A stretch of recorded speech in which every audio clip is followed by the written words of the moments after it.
আসসালামু আলাইকুম। আজকে যে ভিডিওটা নিয়ে আসছি এটা হচ্ছে যারা আনিয়া টেলিকম অ্যাপসটি নিয়েছেন, টেলিকম সার্ভার ইউজার যারা আছেন সবারই ভিডিওটা কাজে লাগবে আর কি। তবে অনেকে অ্যাকাউন্ট নিয়েছেন কিন্তু টাকা রিচার্জ করবেন কেমনে, অনেকে মেসেজ করেন যে ভাই অ্যাকাউন্ট তো ওপেন হয়েছে, টাকা কেমনে রিচার্জ করবো সেটা তো বুঝতেছি না।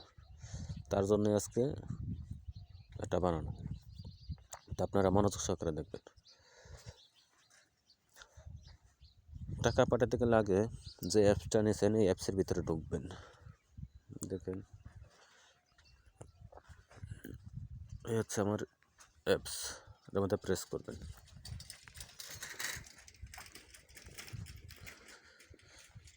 তারপরে পাসওয়ার্ড প্রিন্ট দিয়ে ইউজার নেম দিয়ে লগ ইন করবেন। আমার পাসওয়ার্ড আগে থেকে দেওয়া, সেজন্য আমার কাছে আর পাসওয়ার্ড চাইবে না, তো পিন চাইতেছে। ঠিক আছে, আপনি পিন দিবেন, পিনটা ভেরিফাই করবেন। এই যে অ্যাপসের ভিতরে ঢুকে গেলাম, এই নোটিশ আছে, এই নোটিশটা কেটে দেবেন, এই জায়গা থেকে ওকে করবেন। তো এই জায়গায় ব্যালেন্স চেক দিবেন, প্রতিবার ব্যালেন্স চেক দিয়ে নেবেন যাতে আপনার কোনো কনফিউশন না থাকে। তারপরে দেখেন এই জিনিসে ফেক্সিলোড লেখা আছে,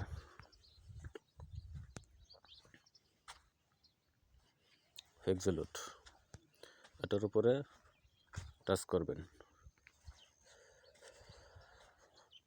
এখানে নাম্বার দিবেন, গ্রামীণ, বাংলালিংক, রবি, এয়ারটেল, টেলিটক, যে কোনো ধরনের নাম্বার এই জায়গায় আপনি দিবেন। আমি একটা নাম্বার দিলাম 019।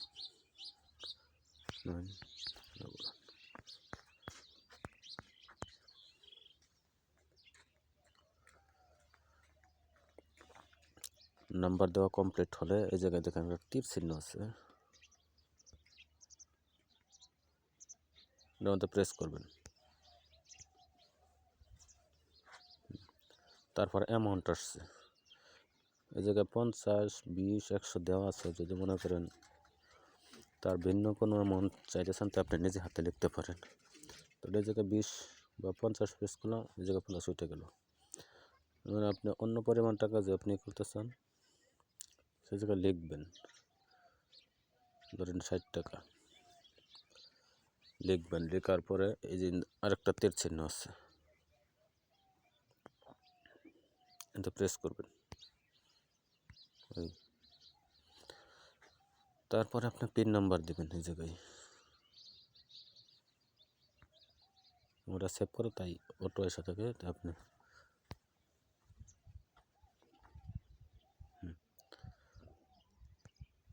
ওটা গেছে পিন নাম্বার অটো করা, তো সেজন্য তো আপনি এই জায়গায় চাপ দিবেন। আবার তীর চিহ্ন আছে,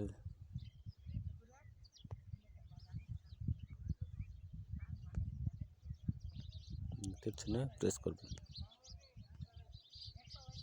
এখন বিকাশের টাকা পাঠাতে গেলে অ্যাপসের মধ্যে যেরকম এই যে চাপ দিয়ে ধরে রাখতে হয়, আপনি সেরকমভাবে এই জায়গায় ধরে রাখবেন চাপ দেওয়া। এই নীল লেখাটার উপরে আপনি চাপ দেওয়া ধরে রাখবেন, এটার উপরে ধরে রাখবেন চাপ দিয়ে ধরার পরে আপনার টাকা চলে যাবে। তো আমার টাকা প্রয়োজন না অ্যাকাউন্টে, তাই আমি আর প্রেস করলাম না। ঠিক আছে, তো ওকে মনোযোগ দিয়ে দেখবেন, আশা করি বুঝতে পারবেন।